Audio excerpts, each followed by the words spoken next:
Well, despite the ability to take millions of people out of poverty by providing employment opportunities while also creating wealth, the Nigerian manufacturing sector is still besieged with a series of challenges which has continually affected its productivity and profitability adversely.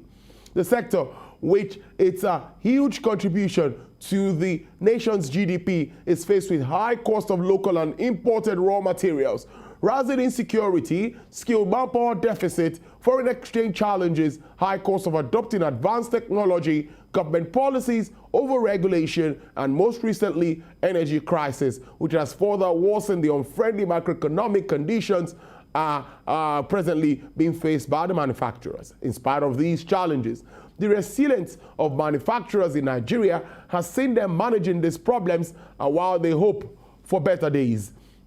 Well, let's understand this and talk more about some of these problems and possible solutions. I'm being joined via Zoom by the Deputy President of the Lagos Chamber of Commerce and Industry, Mr. Gabriel Idahosa. Good afternoon, Mr. Idahosa. Thank you for joining us on the show.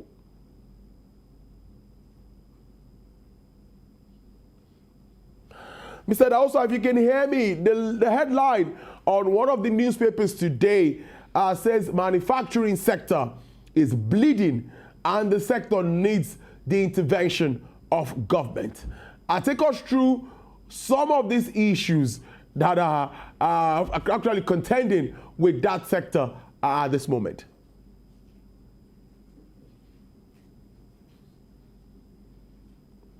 All right, let's take a break, and when we return, we try to connect with Mr. Idahosa and continue our conversation. Don't go away, it's Your Business Nigeria.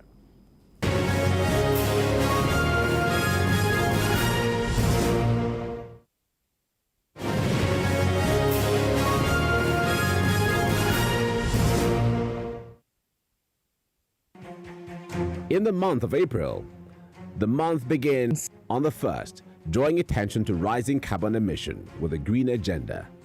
The 2nd is World Autism Day. Then the 5th is 1 year of the attack on the correctional facility in Owerri, which brought the deadly activities of unknown gunmen to national stage. International Health Day is on the 7th. On the 14th of April 2014, 276 students were kidnapped from their school in Chibok. 8 years after, are all the girls back? International Mother Earth Day is on the 22nd. The 24th begins the World Immunization Week. And on the 25th, attention shifts to the scourge of malaria on World Malaria Day. Then the 30th is International Jazz Day. Stay with TVC News. Every 1 hour, 86 migrants enter Lagos State. It is a beehive of activities. Every second counts in this city that never goes to sleep. There is always something to talk about. We go the extra mile to tell the story of Africa's 5th largest economy. We track happenings on land, on waterways, and in the air. We go against all odds to ensure that you are heard. 25% of the entire spread of Lagos is covered with water. I'm Adedoja Salamadeni. I live in Lagos.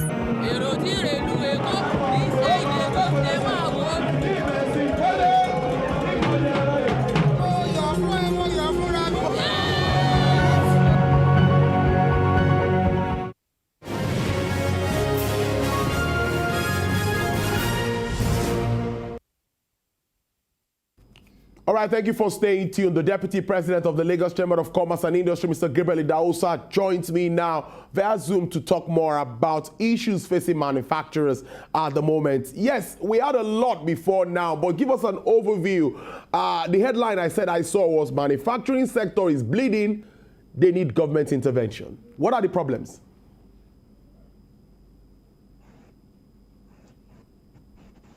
Well, the manufacturing industry has been bleeding before now, but at this time, it is particularly because of power.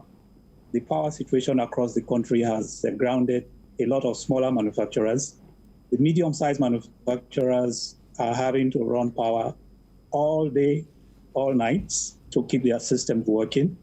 And that cost alone has pushed a lot of manufacturers straight into loss making.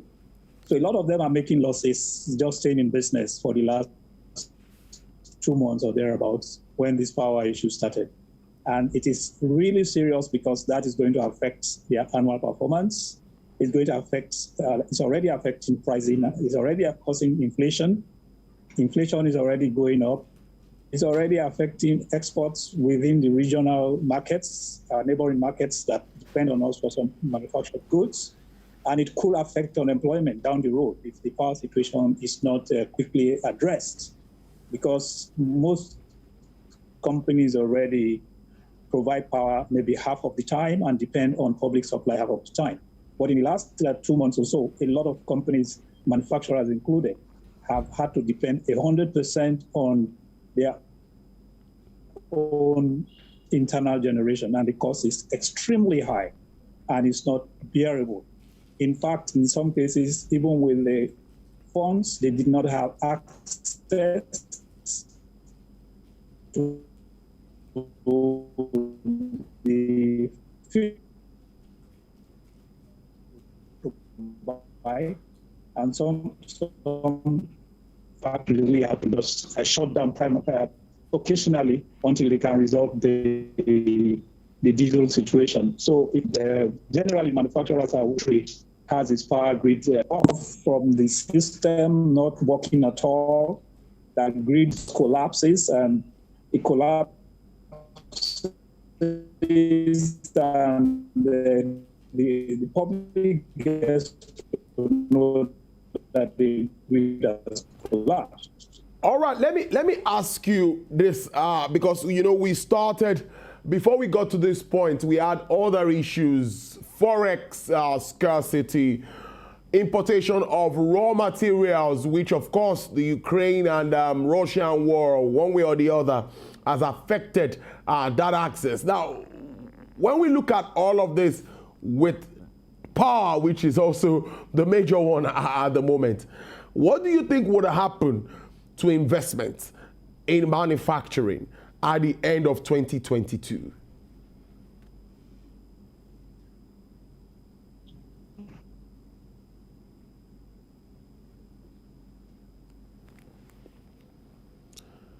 Hello, Mr. Dausa, can you hear me? Well, network challenge there. Trying to get across to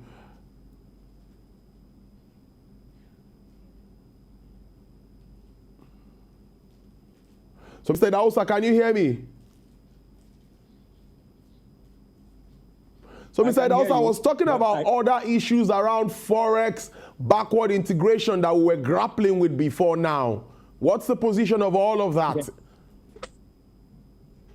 They have not improved.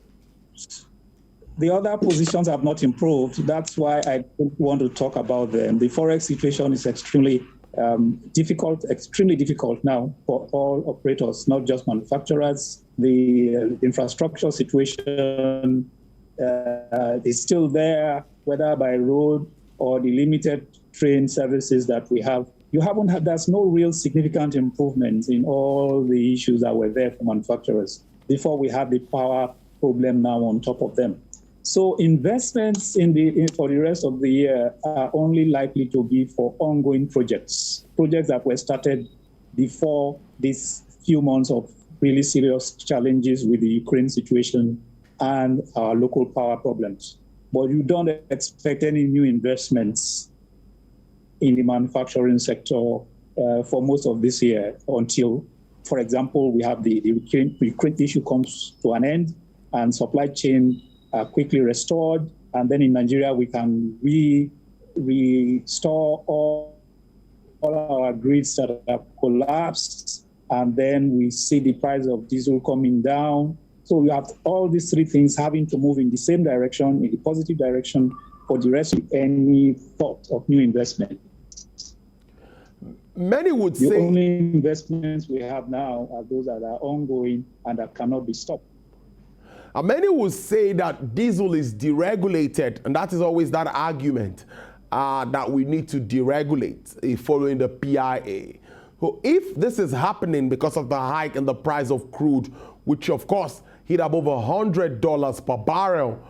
What effect would this now have if we happen to deregulate PMS? The same effect, the price will go up and down depending on the market.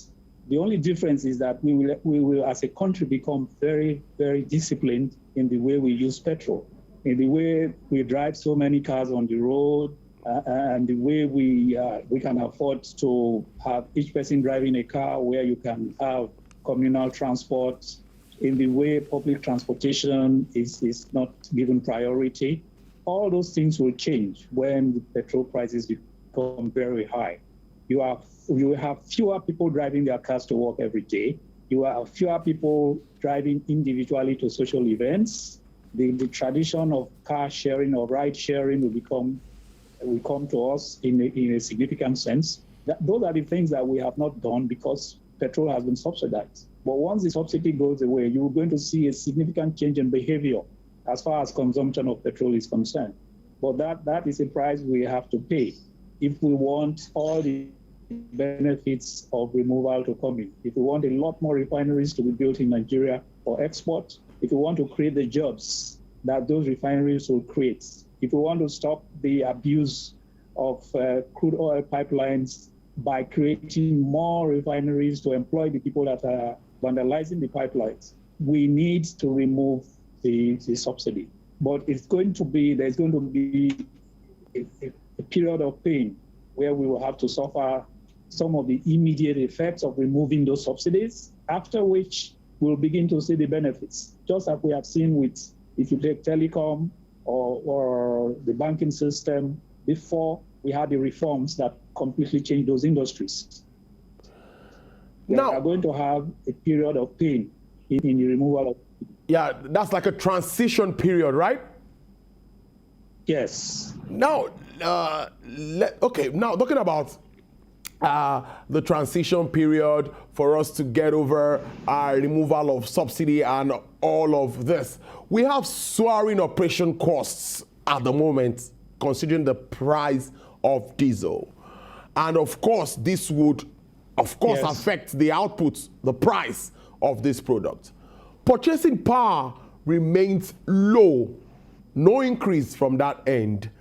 What kind of life will a Nigerian live as we move towards the elections? Well, unfortunately, this election year will be a much more difficult one than previous election years. In most election years, there was a lot of money to throw around, and the election was an economic booster. It created more jobs, had temporary work to do. Unfortunately, even though we had the opportunity as a country because of the Ukraine war, when crude oil prices rose, we are not getting the benefits because crude production in Nigeria has gone down to a very, very low level, as low as the 1992, 1993 levels, because of the massive vitalization of facilities in the financial delta. So we are not getting benefits from the increase in the price of crude, but we are getting all the suffering, all the consequences. So the election year will not be pretty financially. The politicians may have some money to spend, but not as much as they could if the economy was much better. It will not be, this election year is not likely to be the kind of economic booster that we normally see for election years, because we don't have the resources for that to happen. We have had a series of talks projecting ahead of the AFCFTA, which everyone says will be a game changer for the African continent, considering the positives that should be in this initiative and this act and all of it. But considering what our manufacturers face, which was the first challenge we had, even signing into this deal, where do you see us standing in all of this, and how competitive is Africa's most populous nation in this scheme?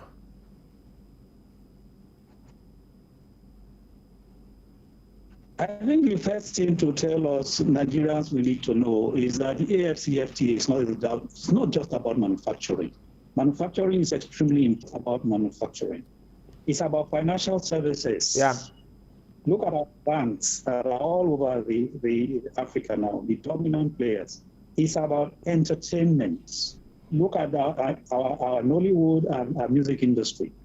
It's about ICT, information and communication technology. Most of our ICT companies are now going up across Africa. Right across Africa, we are becoming very dominant. In fact, the dominant, interestingly, in spite of all our problems, the ICT industry is the fastest growing foreign direct investment sector of our economy. So manufacturing is suffering temporarily in terms of being to participate in AfCFTA. But several other sectors are already benefiting from AfCFTA. And so we have to recognize that and accept that manufacturing will have to catch up in terms of benefiting from AfCFTA. But all the other sectors that we have just mentioned are already poised and as in fact some benefits already from AfCFTA. So we have to have a sense of balance that after a while manufacturing can come on board, but right now manufacturing cannot compete. Our infrastructure costs in Nigeria will not enable us to compete with some countries like Egypt, South Africa, to some extent, far ahead of us in terms of the quality of infrastructure, the regularity of power, and the cost of power. So manufacturing, yes, we cannot gain much from AfCFTA now, except in specific areas where we have significant comparative advantage. Cement, for example,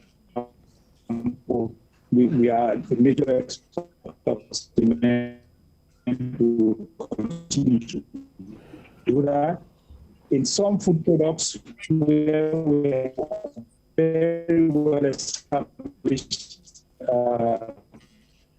players in the industry, companies that have been in the food. Indeed, Mr. Oidausa, we must let it just go. Production business for over 100. I must thank you so much. It's not really good talking about network today from your end, but we thank God we're able to at least get a little input from you with regards to this topic. We appreciate your time, Deputy President of the Lagos Chamber of Commerce and Industry there.